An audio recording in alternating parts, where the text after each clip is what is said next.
Pierre, donc toi tu es éducateur spécialisé auprès des mineurs non accompagnés en Moselle depuis quelques années. Et est-ce que tu peux nous faire part un peu de tes constats, de comment ça fonctionne? Donc, au niveau du centre départemental de l'enfance, en tout cas, du coup, on accompagne les mineurs non accompagnés dès leur arrivée sur le territoire français. On les accompagne à peu près sur tous les versants de l'accompagnement éducatif.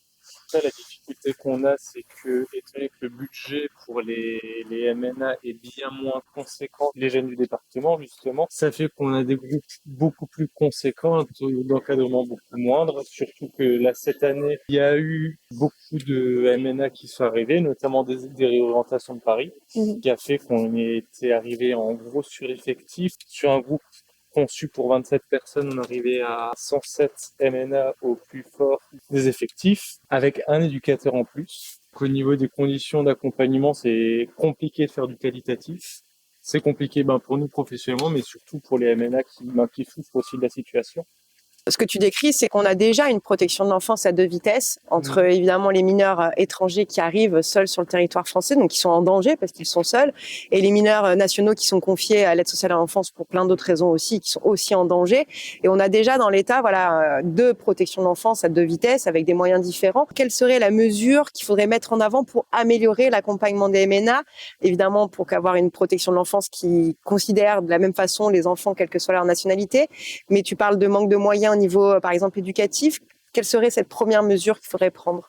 Pour moi, déjà, il devrait y avoir plus d'éducateurs pour les MNA, dans le sens où un groupe de jeunes du département, en général, ils sont autour une quinzaine. Ce qui est déjà beaucoup. Ce qui est déjà beaucoup au niveau des MNA. Aujourd'hui, ce groupe sur lequel je travaille, on est 45. Donc, c'est compliqué parce qu'il n'y a pas suffisamment d'éducateurs, donc il faudrait augmenter le nombre d'éducateurs. Après, pour moi, il y a aussi au niveau des moyens financiers. Pour moi, un adolescent qui soit français ou étranger a des besoins qui doivent être couverts. Et pour moi, les MNA ont même potentiellement plus de besoins dans le sens où, par rapport à leur parcours migratoire, ils ont potentiellement beaucoup de traumatismes qui ne sont pas accompagnés aujourd'hui et qui risquent de se révéler par la suite, alors que on pourrait les accompagner dès leur arrivée et pour en faire les futurs citoyens de demain aussi.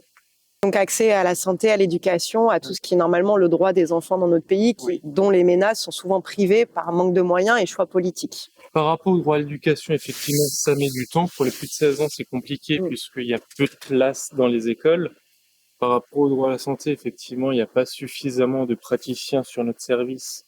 Du coup, forcément, les délais d'attente sont encore plus longs que pour la majorité des personnes. Mais après aussi des moyens financiers pour le MNA puisse, comme tout enfant, s'épanouir dans son enfance. Okay. Donc des moyens humains et des moyens financiers, quoi. C'est ça. Merci à toi. Merci.